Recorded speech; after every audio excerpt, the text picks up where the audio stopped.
So I'm talking about Norse mythology today and Odin, the father of the gods. And um, here's something from the Edda, which is one of the texts that we have um, about the Norse gods. And it says about Odin, where he says about himself that while he was sacrificing himself to himself by hanging himself on a tree. And he says this, I ween that I hung on the windy tree, hung there for 9 nights, full 9.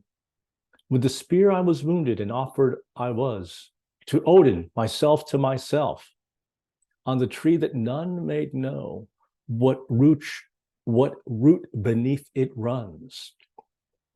None made me happy with a loaf or a horn, and there below I looked, I took up the runes, shrieking I took them, and forthwith back I fell. Then I began to thrive, and wisdom to get.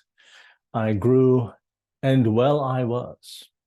Each word led me on to another word, each deed to another deed. Odin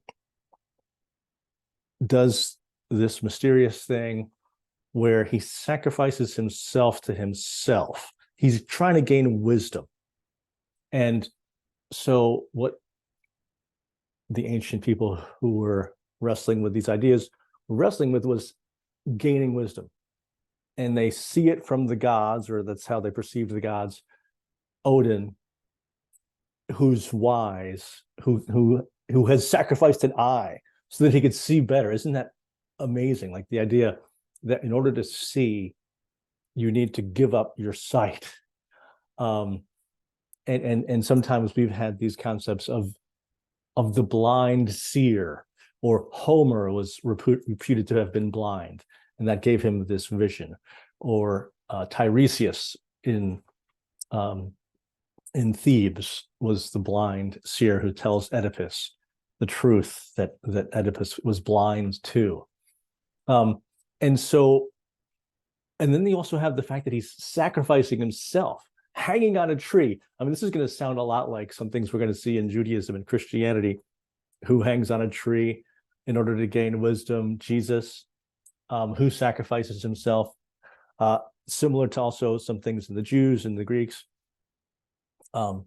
where the Jews in the temple, and even before the temple, they would kill a heifer or a bull or a lamb and sacrifice it to God in order to gain wisdom, in order to gain grace.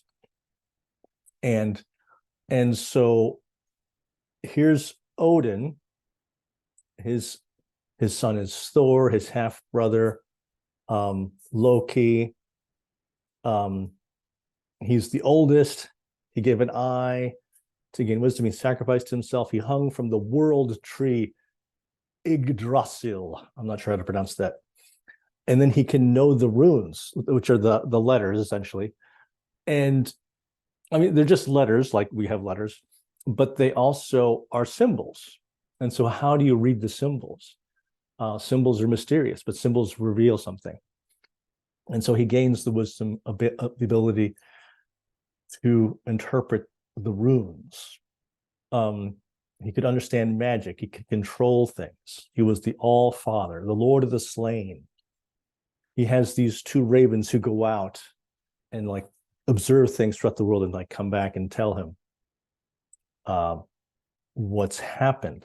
So as we look at Odin, we see the ancient Scandinavians and the Germans, and who basically had the same idea, slightly different stories, about gaining wisdom through suffering, through sacrifice, through giving up something. And so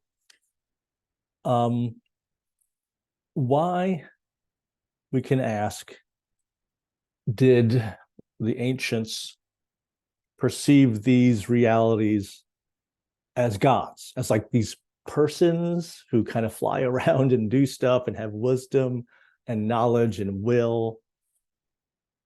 And, whether it's wisdom itself or love or war or creativity or fertility, they personified these things. Like, here's the fertility goddess, and here's the fertility god, and here's here's Cupid, the god of love, and Venus or Aphrodite, the goddess of love.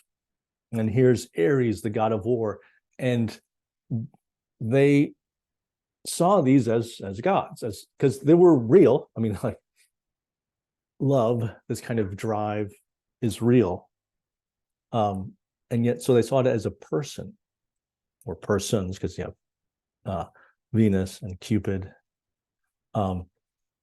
and like getting hit by an arrow, like, that's what happens when love takes over us or war takes over us. And then you can see, like, there's a Ukraine war going on right now. Like, people just become possessed by this concept of war and they just can't stop. Or the drive for fertility, how crucial that is, both human fertility, we want children, and land fertility, we need food, otherwise we starve. So we have these gods. And so the ancient Norse, the Scandinavians, personified them as gods. Most people around the world, most peoples, in India, in the Middle East, in Greece, in Rome, in the Americas even, personified these as gods, god of the seas. In Judaism, ancient Israel, they didn't. They sometimes did, but they kept getting corrected. No, there's only one God for this. So that was this crucial thing for the Jews. There's only one God. He made everything, and all these other things are just subject to God. So that's just some quick thoughts on the origin of Odin and the Norse gods. And I want to connect this for a few minutes to connectedness, because I've been reading and listening to material about how our brains work, neurology, cognitive science, how we know things, how we think, what it means to think. And I keep listening, and I keep talking about John Vervaeke, the psychologist and neuroscientist. And I'm listening to Robin Carhart-Harris. His name is Carhart-Harris, who's actually an expert on psychedelics. He's doing research on how psychedelics affect the brain in different states of consciousness. As I take a quick drink here. States of consciousness. And he talks about connectedness and how, whether it's psychedelics or other states that affect the brain, help us to do what? To feel expansive, to feel connected to the world, connected to something larger, connected to myself. And because there's mental illness is often feeling disconnected from yourself, from the world, from others, loneliness, depression. And so I'm trying to get at, like, part of rationality isn't just knowing logically and accurately. It's having psychological health. Because if you know logically and rationally, but you're in horrible depression, you can't cognize the world well, accurately. Part of cognizing and knowing and thinking about the world accurately is having psychological health.